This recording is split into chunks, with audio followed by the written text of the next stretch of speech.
Hi everyone, welcome back to another video. As you've probably gathered from that short little clip, the weather has been absolutely terrible for about a month or so in Cirencester, so I haven't been able to get out in the garden with the telescope for quite some time.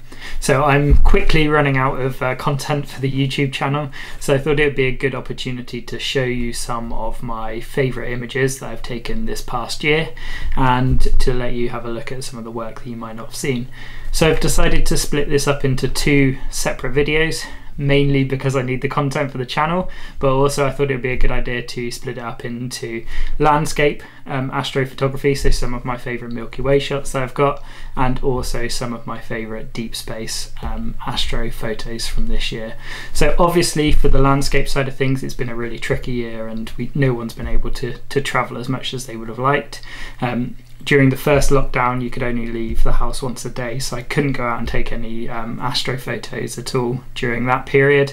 But during the following the first lockdown and before the second lockdown, there was a short break where I managed to get out and have a few Milky Way trips.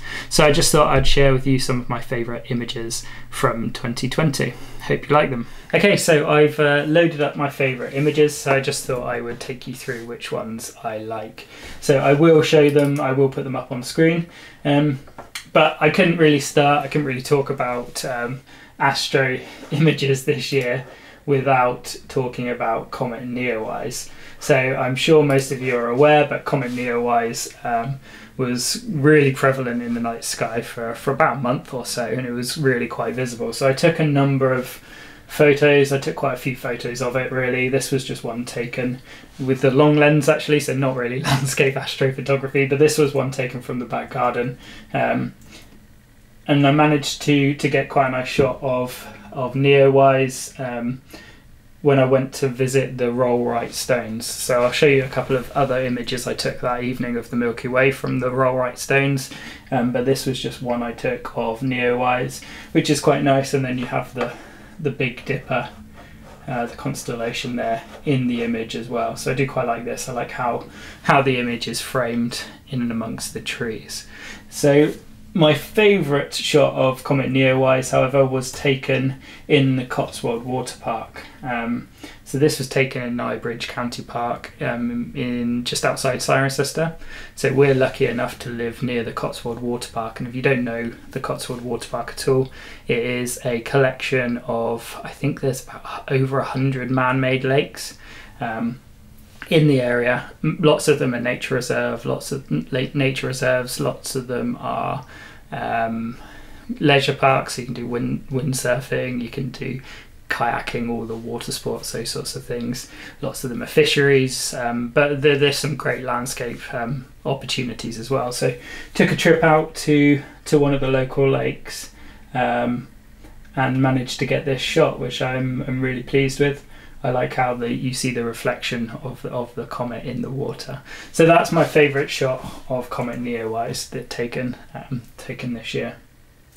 So moving on then to Milky Way images, and like I said, I haven't been out as much as I'd like this year, but one trip I did take was up to Robborough Common, and I did make a video about that trip. So I did a Milky Way vlog, not the best vlog you'll ever watch, but if you want to watch it, you can go and check that out. It's one of my videos from a few weeks ago.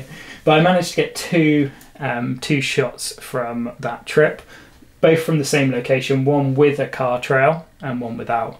Now I personally prefer the one without, but when I've shared these photos online and asked for people's opinion, most people prefer this image with the car trail going down the hill.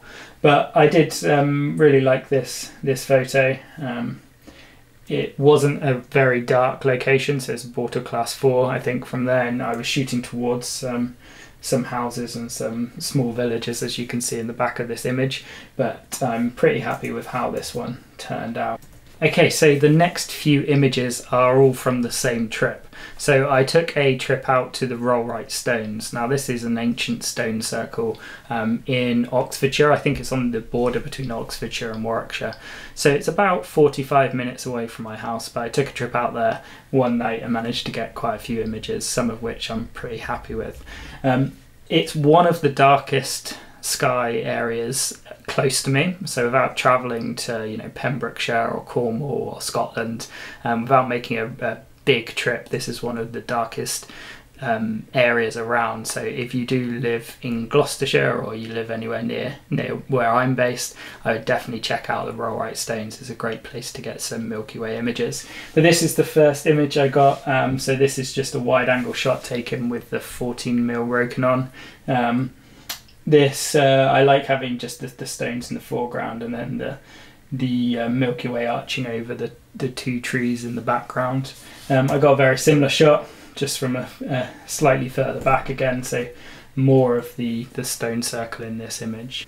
So this image here is of the king stone. So there's a number of different stone displays, I guess you can call them stone displays, out at the Rollright site, and this one is called the king stone.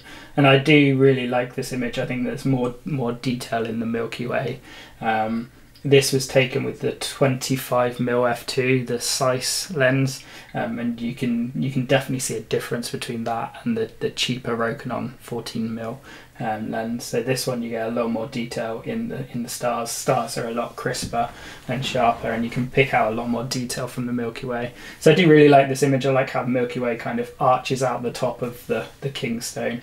I just wish, and I understand they obviously have to have railings around it, but I wish there wasn't the railing around the bottom of the stone itself. But my favourite image from this trip was this next image, and it does, funnily enough, it doesn't have any of the stones in. Now when I shared this set of images online, this seemed to be the least favourite. I don't know whether it's because they were viewing it on a phone or a smaller screen, but this is my personal preference from that trip. I just like the simplicity of the shot, just the two trees there with the Milky Way over the top of them. I did multiple exposures for the sky, as I do for all of my images, and about a 2-minute exposure for the foreground, just to remove some of the shadows and some of the noise from the foreground and blended them together in post.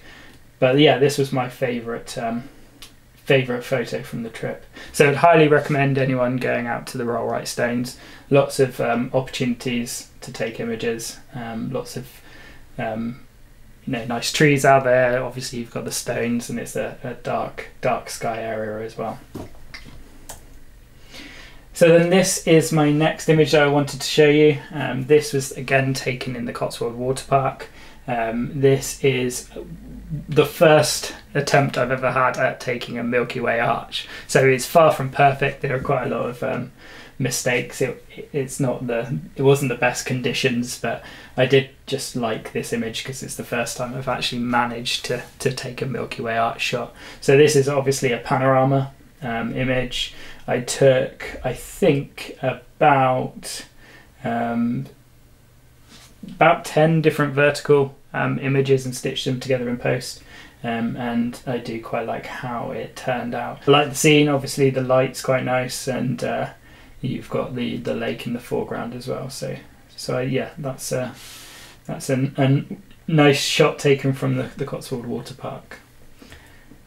This, however, is my favourite image from 2020, and again, it's not a huge amount of images to compare it to, but this one, again, same night, taken in the Cotswold Water Park. This is just, instead of the arch, this was just a Milky Way shot.